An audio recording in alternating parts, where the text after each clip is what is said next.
आप सभी का स्वागत है। देश के पहले आम चुनाव के चुनाव प्रचार के दौरान देश के पहले प्रधानमंत्री जवाहरलाल नेहरू रांची में थे।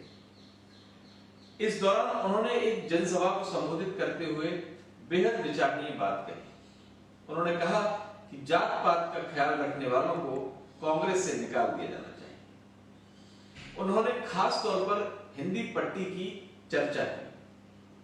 उन्होंने कहा कि यह बेहद तकलीफदेह है कि हिंदी पट्टी में लोगों के मन मस्तिष्क में जाति हावी है। हमें जातियों के टुकड़ों में नहीं बंटना, हमें एक देश बनना है। उन्होंने ये भी कहा कि कांग्रेस में किसी का सम्मान महज इसलिए नहीं होगा कि वह व्यक्ति ब्राह्मण, राजपूत, कायस्थ या भूमियार है। यह चिंता आजादी के महज करीब 4 साल बाद व्यक्त की गई थी। शायद नेहरू देश की राजनीति के भविष्य के हश्र को देख और पढ़ पा रहे थे। मगर क्या नेहरू के विचार देश की राजनीति में रत्ती भर भी परवान चढ़े? खुद उनकी पार्टी किस तरह की राजनीति कर सत्ता को बचाने में जुटी रही, उनकी पार्टी ने हर वह दांव आजमाया जिससे राजनीति में जाति, अपराध, वंशवाद और धन का बोलबाला कायम रहे। आज ये सवाल इसलिए कि वर्तमान सरकार और प्रधानमंत्री मोदी पर हिंदुत्व की राजनीति करने का आरोप लगता है। सवाल है कि देश में एक भी दल है जो देश की राजनीति करता हो? विभिन्न दलों के नेताओं के भाषणों और दावों के इतर इसकी पड़ताल करें तो पता चलेगा कि देश की राजनीति जातीय गोलबंदी और क्षेत्रीयता में बदल कर रह गई है। ज्यादातर क्षेत्रीय दल जाति विशेष का प्रतिनिधित्व करते हैं, तो राष्ट्रीय दल जातियों का अलग अलग समूह बनाकर अपनी राजनीति का उल्लू सीधा करते हैं। इस जातीय और जाति समूह की गोलबंदी की राजनीति से देश का बेड़ा गर्क हो रहा है। इस मोर्चे पर पहले बात कांग्रेस की करते हैं। आजादी के शुरुआती 2 दशकों के बाद, खास तौर पर पार्टी में इंदिरा युग की शुरुआत के बाद, इसकी नीति रणनीति में बड़ा परिवर्तन आया। कांग्रेस ने विशुद्ध रूप से दलित, ब्राह्मण और मुसलमानों की राजनीति की। पिछड़ा वर्ग इसके एजेंडे में कभी नहीं रहा। यही कारण है कि पिछड़ों को आरक्षण देने संबंधी मंडल आयोग और उससे पूर्व के आयोग की सिफारिशें धूल फाकती रही।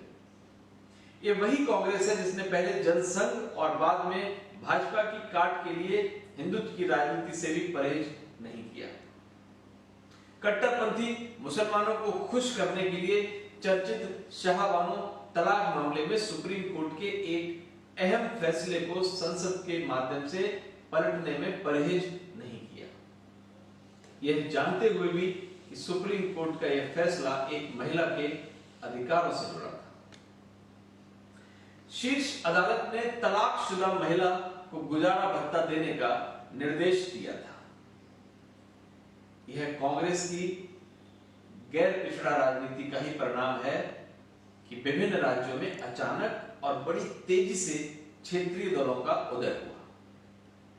इन क्षेत्रीय दलों के गठन की समीक्षा कीजिए तो पाएंगे कि इनमें से ज्यादातर पिछड़ों की राजनीति के नाम पर सामने आए।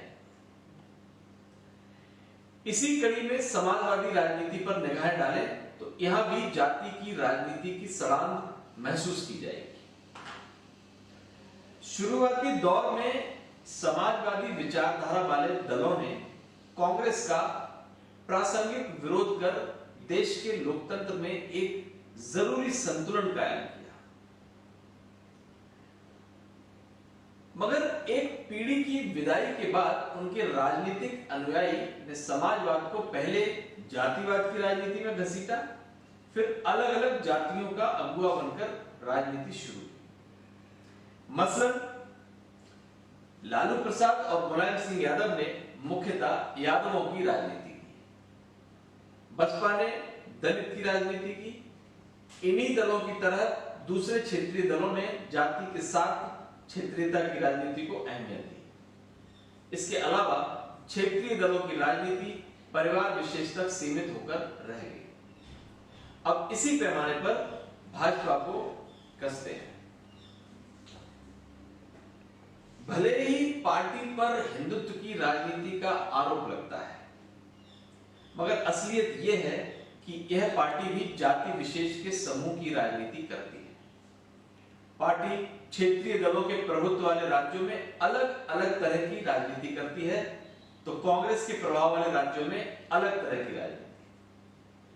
चूंकि बिहार और उत्तर प्रदेश में राजद और सपा यादवों के नाम पर राजनीति करते हैं, इसलिए भाजपा इन राज्यों में यादवों के खिलाफ अन्य पिछड़ी जातियों को गोलबंद करने की राजनीति करती है।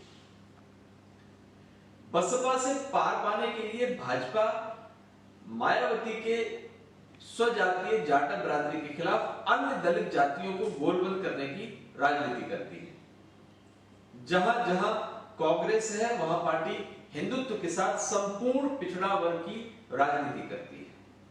अपनी हिंदुत्व की राजनीति के जरिए पार्टी मुख्यतः अगड़ों को साधती है। भाजपा की हिंदुत्व की राजनीति अल्पसंख्यकों के विरोध पर कायम है। चूंकि महज इस राजनीति से सत्ता नहीं मिलती, इसलिए पार्टी राज्यों में अलग अलग जातीय समूह को साधने की राजनीति करती है। सीधे शब्दों में कहें तो भारतीय जनता पार्टी की वर्तमान राजनीति हिंदुत्व और कुछ पिछड़ी जातियों की गोलबंदी की राजनीति का कॉकटेल है। कहने का आशय यह है कि देश की राजनीतिक व्यवस्था ने नागरिकों को जातियों और धर्म के समूह में बदल दिया है। इस राजनीति में देश बहुत पीछे चला गया है। इसी राजनीति का कमाल है कि आजादी के करीब 6 दशक बाद देश को पहला अल्पसंख्यक प्रधानमंत्री मिला। अगड़ों के इतर दूसरी जातियों के हिस्से में यह पद महज 2 बार आया। पहले चौधरी चरण सिंह महज 6 महीने के लिए प्रधानमंत्री बने, तो अब नरेंद्र मोदी बीते 7 साल से इस पद पर कायम है।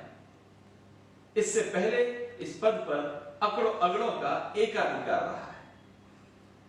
अब सवाल है कि क्या भविष्य में देश को जातीय गोलबंदी की सियासत से छुटकारा मिलेगा? वर्तमान राजनीति में जाति धर्म की जगह देश को कब जगह मिलेगी? मतदाता के नाम पर भीड़ बना दिए गए लोगों को ऐसी राजनीति से छुटकारा मिल पाएगा भी या नहीं? जाहिर तौर पर बदलाव के लिए शायद हमारे पास खुद को बदलने के अलावा कोई विकल्प नहीं है। वह इसलिए कि राजनीतिक व्यवस्था वोट पाने के लिए सबसे आसान रास्ता अपनाती है, सबसे आसान हथकंडों का इस्तेमाल करती है। वह इसलिए कि दूसरा रास्ता संघर्ष और परिश्रम का है। फिर अगर हम राजनीतिक व्यवस्था के सस्ते हथकंडों और रास्तों के मोहरा बने रहेंगे तो बदलाव कहां से आएगा? शायद देश के नागरिकों को हम बदलेंगे जब बदलेगा कि नीति पर चलना होगा। हमें तय करना होगा कि हम ऐसी राजनीति को प्रश्रय नहीं देंगे। ऐसा नहीं हुआ तो हमें सियासत के नाम पर वादों का लॉलीपॉप चूसने के लिए भविष्य में भी तैयार रहना चाहिए। नमस्कार।